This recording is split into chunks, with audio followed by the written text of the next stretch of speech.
Coming up on this edition of Able to Cook, the only show that focuses on cooking history and cooking for and about people with many abilities. We talk about the history of coffee, all that and much more when Able to Cook starts right now. Welcome to this edition of Able to Cook, the only show that in Vermont and in Vermont and beyond that focuses on cooking history and cooking for people with many abilities. Arlene is not here today. I'm Lawrence Seiler. So let's begin. Today's topic is the history of coffee. And this, if you're interested in the history of coffee, you can easily go to Wikipedia and find many pictures, and then I'll go through some other websites within the show. The history of coffee dates back centuries, first from its origins in Ethiopia and later in Yemen.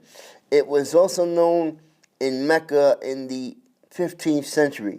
Also in the 15th century, Sufi, S-U-F-Y, Sufi monasteries in Yemen employed coffee as an aid in concentration during prayers.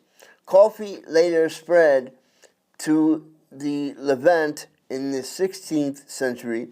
It caused some controversy on whether it was halal in the Ottoman. Halal is similar to kosher, but it's spelled H-A-L-A-L. So halal in Ottoman and Mamluk society. Coffee arrived in Italy in the second half of the 16th century through commercial Mediterranean trade routes, which while in Central and Eastern Europe's Europeans learned of coffee from the Ottomans. In the mid-17th century, it had reached India and the East Indies. Coffee houses were established during Western Europe in the 17th century, especially in Holland, England, and Germany. One of the earliest cultivations of coffee in the New World was when Gabriel de Selous brought coffee seedings to Martinique in 1720. These beans began sprouting 18,680 coffee trees, which enabled its spread to other Caribbean islands such as Saint Dominique and also to Mexico. In 1788, Saint Dominique supplied half of the world's coffee. In 1852, Brazil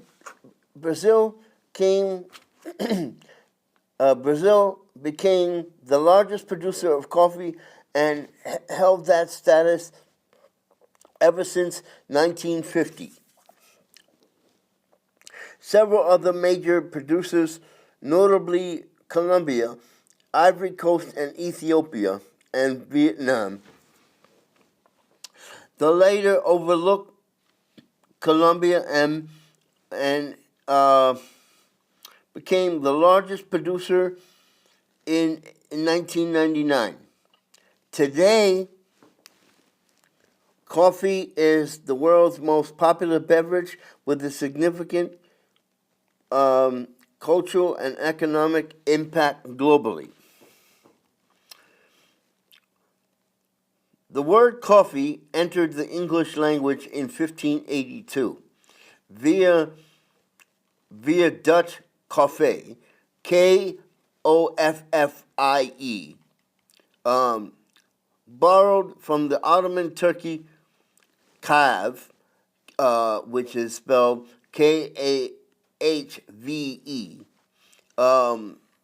borrowed from the Arabic gawa, a medieval Arab traditionally held the etymology gawa, which means wine, given its distinct dark color derived from the verb. I'm going to give the spelling: Qahiyya, or to have no appetite.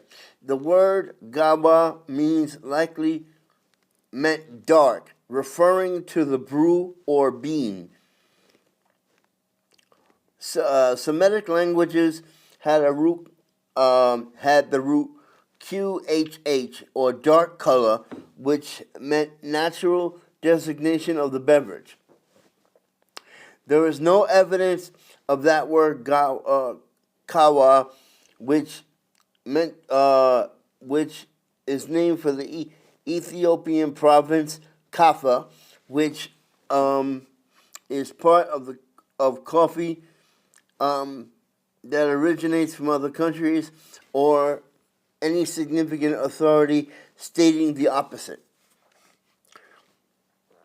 or that is traced to the Arabic kawa, which means power, Quwwa, which means power, a different term of coffee widespread in languages of Ethiopia, and the word is spelled B-U-N-A or B-U-N, B-U-N or B-U-N-I, depending on the language. Most often, the word group has been assumed from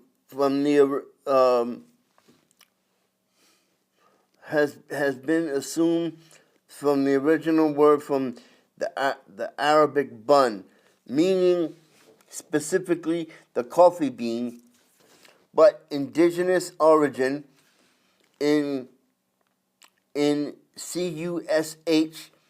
CUSHTIC has been proposed as a possibility as well.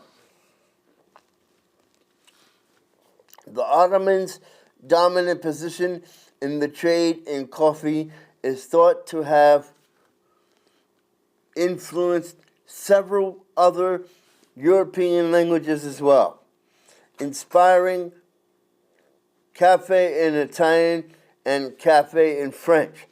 These terms, along with the Dutch coffee, emerged roughly at the same time, reflecting the beverage's newfound spread over Europe. The terms coffee pot and coffee break originated in 1705 and 1952, respectively. I'll repeat that again.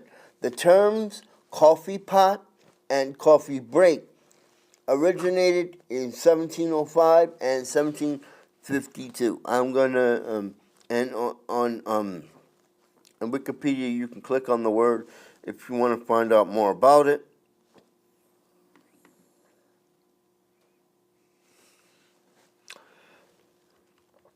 So I'm going to I'll give you a little bit more about the history of the coffee maker. Coffee maker or coffee machine is a cooking appliance. So coffee maker, and coffee machine is a cooking appliance used to brew coffee.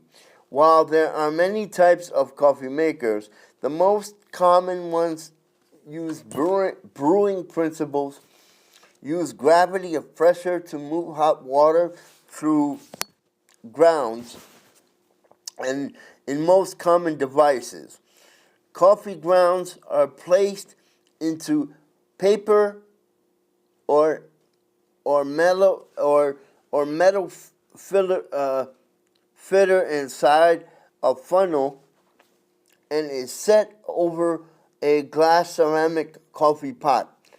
A coffee pot, or in the kettle family, cold water is poured into a separate chamber, which is then boiled and directed into a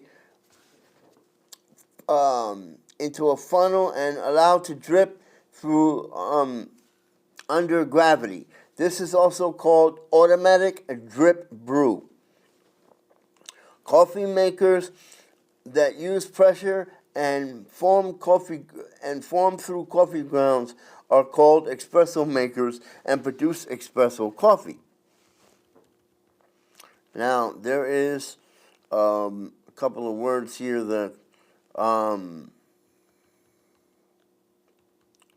that I could mention, which is important. Years ago, way before,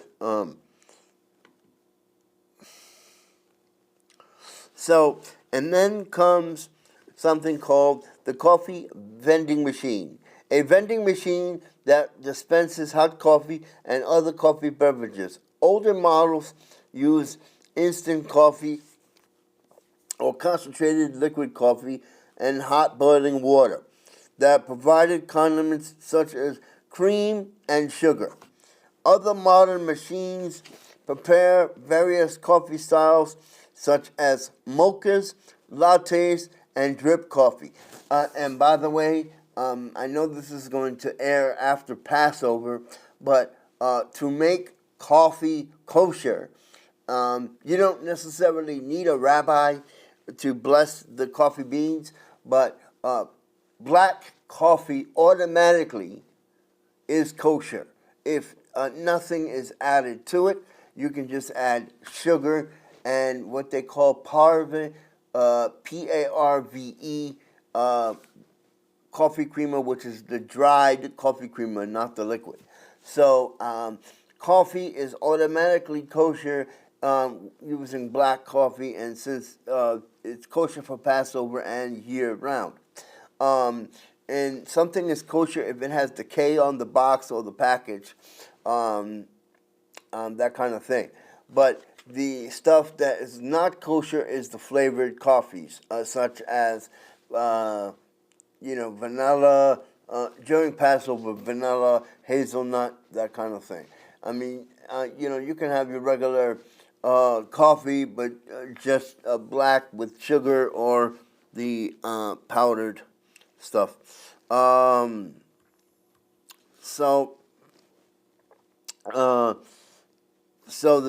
Some modern machines prepare various coffees such as mochas, lattes, and ground drip coffee, and some fresh grind coffee to order is using a grinder in the machine. The machine was invented in the United States by Rudd Melikan, RUDD dash MELIKIAN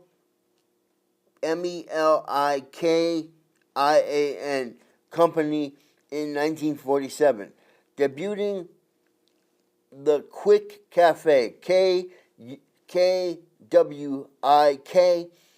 Cafe, KAFE, which is several U.S. companies that began manufacturing the machines in 1947, and by 1955, over 60,000 existed in the U.S. Today, coffee machines exist in various areas and the world, and they are very common in Japan. The overview of a coffee vending machine is a type of vending machine that dispenses hot coffee. Some machines, particularly, I think I went over this. So let's go into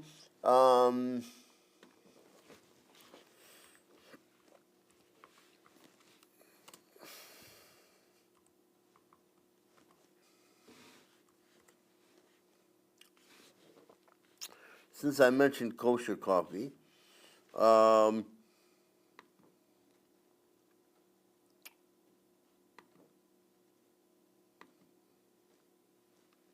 on. Let's do this.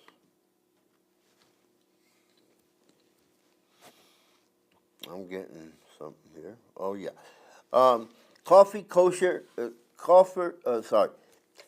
coffee is naturally kosher in its natural form during the roasting process. Coffee is considered kosher because it only comes in contact with water. When coffee is decaffeinated or flavored, it can transform into a non-kosher food.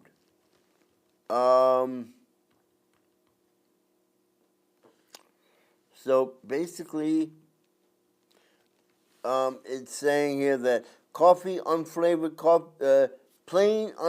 coffee does not need a kosher certification. So I'm going to, and this is coming from oukoshercertification.org. If you're interested in this website, understanding kosher flavored coffee. The roots of coffee is the second largest commodity traded in the world, second to oil, and it has roots in Ethiopia and Yemen. I'm kind of repeating it, but this is coming from another website. It is spread throughout many regions by the Ottoman Empire in the 17th century. And it's basically, excuse me, apologize.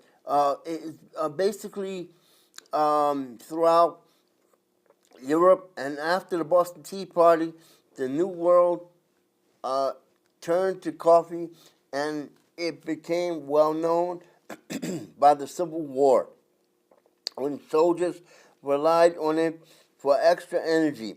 Today, in today's market, 2.2 billion, I'll repeat it again, 2.2 billion cups of coffee per day are drunk worldwide. And you can't get drunk on coffee unless you put liquor in it. So, when you need kosher certification for coffee, I'll repeat it again, this is very important. Plain unflavored coffee does not need to be kosher. However, flavored coffees need kosher certification. Such flavors containing non-kosher ingredients. For Passover, decaffeinated coffee requires kosher certification, as heated grain